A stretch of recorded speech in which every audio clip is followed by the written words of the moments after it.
With our project, the EDUVR, we plan to improve VR by encouraging VR systems in education. So today's problem is that students are not connected with what they're learning on the board or what their lectures are, because this is too boring, repetitive, and they've been mostly doing this throughout their entire high school and postgraduate career. So the EDUVR allows students to access this content and learn in a different way. Studies have shown that VR in education can boost engagement by 56%. So our objective was to make a cheap, renewable, and durable VR system that can get kids engaged to their content. And our potential customers for our product is private and public institutions across the nation and the world. The design weighs approximately 2.4 pounds, it is 6 inches wide, 4 inches long, and 3.5 inches tall. We wanted to set our design apart from other VR headsets by making ours cheap and renewable so that schools could more easily afford it. We used cardboard in order to achieve this. We chose cardboard over 3D printing because we found PLA to not be biodegradable, and we didn't use biodegradable filaments because it would be too expensive.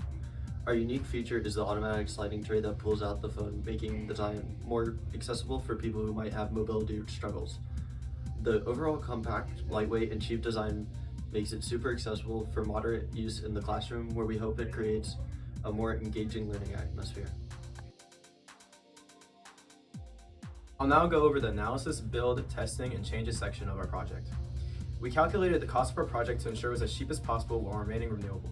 In order to achieve this goal of making our VR more accessible to classrooms, we had to of course remain within the budget constraints given to us by the museum, while also trying to achieve a personal goal we set for ourselves to remain even further under those constrictions in order for it to be more cost effective for schools to use. We also had to research current VR models in order to ensure our EDUVR would properly fit on everyone's faces. We researched things like VR headsets like Oculus, Steam VR, and Nintendo Labo in order to make sure our design was consistent with the general design of VR headsets.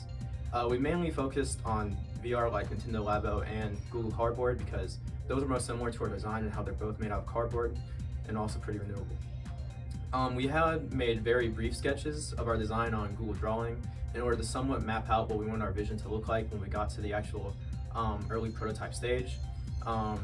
These sketches were very rough since how early they were, and once we got further into our project, we eventually made a full top, front, and side view of our design so that we could more accurately know what we were trying to work on. Now onto the testing and verification part of our project. The test we performed on the EDUVR was mainly on the phone card. This was through the connecting of the wires on the Arduino to the motor that was on the EDUVR. We had ran these tests by repeatedly pulling the phone out once we had inserted it to view content.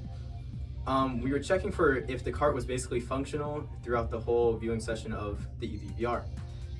This would be through checking if the cart could support the weight of the phone, if the motor was able to pull the phone, if the motor was not going to pull the phone all the way out, things like that, to make sure it was basically just going to stay functional.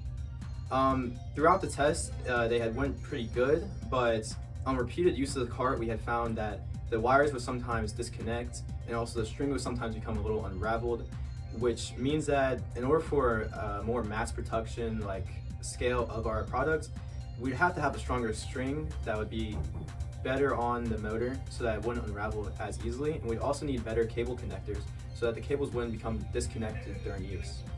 The design did meet the specifications that we were given. It stayed under $150, and it did not exceed the given size of the museum exhibit space. And it also met our own personal specifications of being renewable and even further under the $150 limit, and also being accessible to the youth. Now into the design changes portion of our project. Compared to our first design, as you can see here, we added a little phone cart to our final design. We did this to add ease of access to our project, since before you'd have to tilt the VR to get the phone out. Doing this phone cart on the side of it ensures the safety of the phone and also helps the user access his phone more easier. Up on screen, you can see some early versions of our project where, as you can see, we only had the VR section without having a phone cart, and compared to our final design where you see all the wires connected to the motor, connected to the phone cart, which pulls out the phone, which helps the viewer get his phone.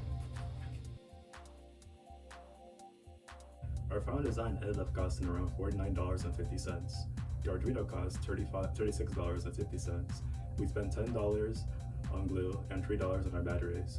As we worked on our project, we learned that teamwork was important as we had to communicate, share responsibilities, and accept one another's ideas. Designing our headset made us think creatively to solve our problem. As we built our headset, we learned the value of bringing our ideas to reality. If we were to do this project again, we would add a head strap so that users don't have to hold the headset up to their head during usage. We would also add padding to make sure it's comfortable for longer durations.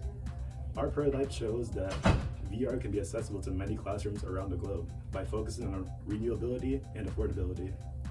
Future improvements will add such additions, as I said earlier, as a head strap and padding to assure comfort for all users.